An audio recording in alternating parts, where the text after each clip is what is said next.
Ferris Bueller's Day Off was released in 1986, is written and directed by John Hughes and stars Matthew Broderick, Alan Ruck, Mia Sara, Jeffrey Jones and Jennifer Grey. So a couple of days ago I put a poll up on Twitter asking you guys which John Hughes movie you would rather see a review for, The Breakfast Club or Ferris Bueller's Day Off.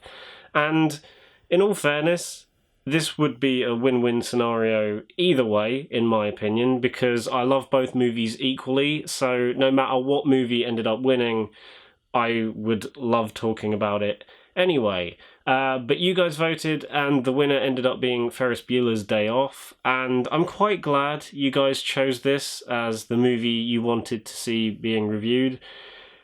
Purely because this movie is just so fun and uplifting and entertaining that I think it's kind of the perfect movie we need to watch right now.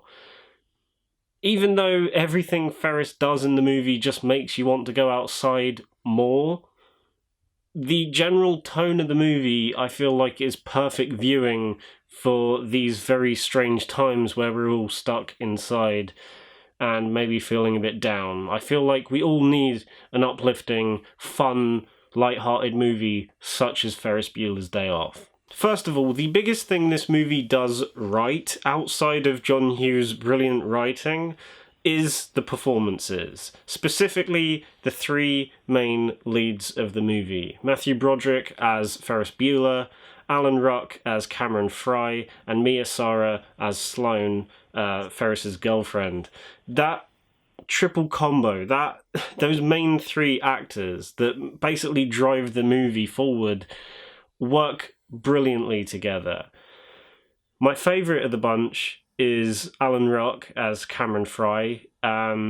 His character is absolutely hilarious and has by far some of the funniest lines in the entire movie. I love everything about the character of Cameron, and I was quite surprised to see that out of any character in the entire film, he has the biggest and most notable character arc in the entire film.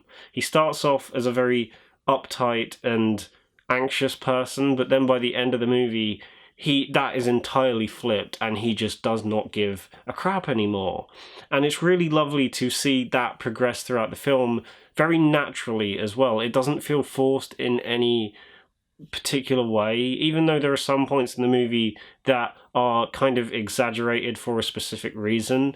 His character and the arc in which that character goes on feels very natural from start to finish throughout the movie. And like I said, Alan Ruck plays this character to perfection. I love every single thing that comes out of this character's mouth.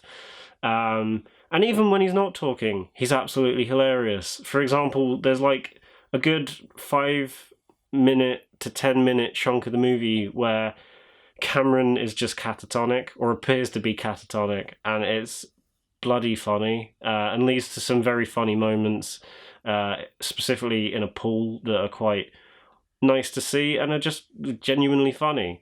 Mia Sara as Sloane, Ferris's girlfriend, she's pretty good. She adds a nice middle ground between the two of Ferris and Cameron. There's a nice connection between all three of them, and I like she's kind of acts as the glue between the three of them. And then you have Matthew Broderick as Ferris Bueller. Now, I'm going to be honest, never been a massive fan of Matthew Broderick as an actor. I've always thought he could be better in movies. I've never watched any of his films and gone, my god, he's an amazing actor. But here, he works fairly well. There are a few times where his Matthew Broderick-isms come to the forefront and delivers a few wonky lines in a wooden manner. But for the most part, throughout the whole movie, he does the job of playing Ferris pretty well. And yeah, it's an iconic performance in a classic movie that just works well purely because he's getting to speak John Hughes' dialogue. I think if this was written by anyone else, I don't think it would work quite as well. But because Matthew Broderick is purely relying on John Hughes' dialogue, I think it just works that little bit better. And the moments where he famously talks to the audience, where he breaks the fourth wall, are really well done as well. There's one specific moment right near the start of the movie, which kind of, which it kind of comes down to Matthew's delivery of the line. And as soon as he said it, I just thought to myself, I'm gonna love this movie. Pardon my French, but Cameron is so tight that if you stuck a lump of coal up his ass, in 2 weeks you'd have a diamond. But yeah, Matthew Broderick, for the most part, does a pretty good job as Ferris Bueller, but I think his performance is strengthened by Alan Ruck and Mia Sara as this really strong friendship group that kind of develops over the course of the movie. You also have Jeffrey Jones as their principal, who is trying to track them down throughout the movie. He's good, but unfortunately I can't watch this movie or most 80s films the same way again, considering he's a convicted nonce. Yeah, so I want to say his performance is good, but then that's me giving praise to a pedo. Yeah. Moving on. The movie is also surprisingly self-aware as well, and that's not just to do with Ferris Bueller's breaking of the fourth wall all the time. There are also some moments in which in the way that the movie's shot and cut together, and also some soundtrack choices, which just feel very tongue-in-cheek, as if they were put there deliberately as a joke. For example, there is a scene where these two people take Cameron's dad's car and go on a joyride, and for some reason it cuts back to them just driving the car, and the Star Wars theme tune just plays out of nowhere. It's certain things like that that make me feel like not just the actors, but the people making the film were just having fun while making it. They didn't exactly take the job that seriously, and I mean what I'm saying now as very positive. They didn't take it as seriously as they would do with one of their other movies. They instead had fun while making it, and translated that fun they had making it into the film itself rather than just the performances. And I like seeing that in this movie, and it adds another layer of entertainment value and fun to the overall movie. I'm going to be honest, guys, there really isn't much else I can say about this movie that hasn't already been said. It's a ton of fun from start to finish, even though it can seem a little bit ridiculous at times in terms of what you are willing to go along with, and the fact that you kind of have to suspend disbelief at a few points, specifically the bit involving the parade and where Ferris just jumps onto one of the flotillas and starts singing the Beatles.